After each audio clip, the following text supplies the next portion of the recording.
ಇವತ್ತು ಮೈಸೂರಿಗೆ ಪ್ರಧಾನಿ ನರೇಂದ್ರ ಮೋದಿ ಅವರು ಆಗಮಿಸಲಿದ್ದಾರೆ. ನಗರದ ದೇವರಾಜ್ ಮೊಹಲ್ಲಾದಲ್ಲಿರುವ ಐತಿಹಾಸಿಕ ವಿವೇಕ ಸ್ಮಾರಕ ಹಾಗೂ ಸ್ವಾಮಿ ವಿವೇಕಾನಂದ ಸಾಂಸ್ಕೃತಿಕ ಯುವ ಕೇಂದ್ರವನ್ನು ಉದ್ಘಾಟಿಸುತ್ತಾರೆ ಅವರು.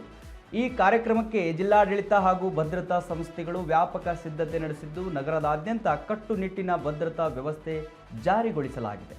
ಸ್ವಾಮಿ ವಿವೇಕಾನಂದರು 1892ರಲ್ಲಿ ಮೈಸೂರು ಪ್ರವಾಸದ ವೇಳೆ ತಂಗಿದ್ದ ಐತಿಹಾಸಿಕ ಸ್ಥಳದಲ್ಲೇ ಈ ವಿವೇಕ ಸ್ಮಾರಕವನ್ನು ನಿರ್ಮಿಸಲಾಗಿದೆ.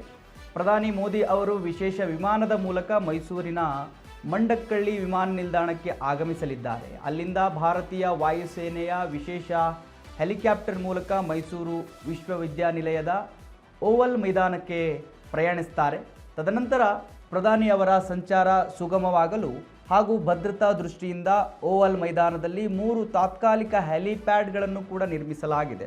ಸಿಎಂ ಡಿಕೆ ಶಿವಕುಮಾರ್ ಖುದ್ದಾಗಿ ಪ್ರಧಾನಿ ಮೋದಿಯನ್ನು ಸ್ವಾಗತಿಸಲು ಮೈಸೂರಿಗೆ ತೆರಳಲಿದ್ದಾರೆ. ಇನ್ನು ಡಿಕೆಶಿ ಸಿಎಂ ಆದ ಬಳಿಕ ಮೊದಲ ಬಾರಿಗೆ ಮೋದಿ ಕರ್ನಾಟಕಕ್ಕೆ ಆಗಮಿಸಲಿದ್ದಾರೆ.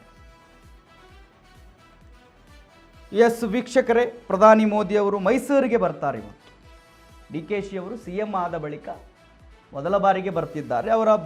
ಬರ್ತಾ ಇದ್ದಾರಲ್ಲ, ಅದಕ್ಕೆ ಮುಖ್ಯ ಕಾರಣ ಐತಿಹಾಸಿಕ ವಿವೇಕ ಸ್ಮಾರಕ ಹಾಗೂ ಸ್ವಾಮಿ ವಿವೇಕಾನಂದ ಸಾಂಸ್ಕೃತಿಕ ಯುವ ಕೇಂದ್ರವನ್ನು ಉದ್ಘಾಟನೆ ಮಾಡುವುದಕ್ಕೆ ದೇಶದ ಪ್ರಧಾನಮಂತ್ರಿ ಆಗಿರ್ತಕ್ಕಂಥ ನರೇಂದ್ರ ಮೋದಿ ಅವರು ಆಗಮಿಸ್ತಾ ಇದ್ದಾರೆ.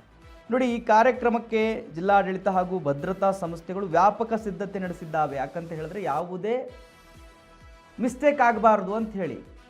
ಹೋದ ಬಾರಿ ಮೇ ತಿಂಗಳಲ್ಲಿ ನರೇಂದ್ರ ಮೋದಿ ಅವರು ಬಂದಿದ್ದರು. ಆ ಒಂದು ಸಮಯದಲ್ಲಿ ಅವರು ಯಾವ ದಾರಿಯಲ್ಲಿ ಸಂಚರಿಸ್ತಾರೋ ಆ ರೋಡಲ್ಲಿ ಜಿಲೇಟಿನ್ ಕಡ್ಡಿಗಳು ಪತ್ತೆ ಆಗಿದ್ವು, ಸ್ಫೋಟಕ ವಸ್ತುಗಳು ಪತ್ತೆ ಆಗಿದ್ವು. ಹೇಗೆ ಪತ್ತೆ ಆದವು? ಯಾರ ಮಿಸ್ಟೇಕ್ ಅದು? ಇವೆಲ್ಲವೂ ಕೂಡ ಬಹಳ ಚರ್ಚೆಗೆ ಕಾರಣ ಆಗಿತ್ತು. ದೇಶದ ಒಬ್ಬ ಪ್ರಧಾನಮಂತ್ರಿ ಬರುವ ರಸ್ತೆ ಸುರಕ್ಷಿತವಾಗಿಲ್ಲ, ಅಲ್ಲಿ ಈ ರೀತಿಯ ಆಕ್ಟಿವಿಟೀಸ್ ಆಗಿದ್ದಾವೆ ಅಂತ ಹೇಳಿದ್ರೆ ಯಾರ ಲೋಪ ಅದು ಅನ್ನೋದಕ್ಕೆ ಬಹಳ ಚರ್ಚೆಗಳಾಗಿದ್ವು.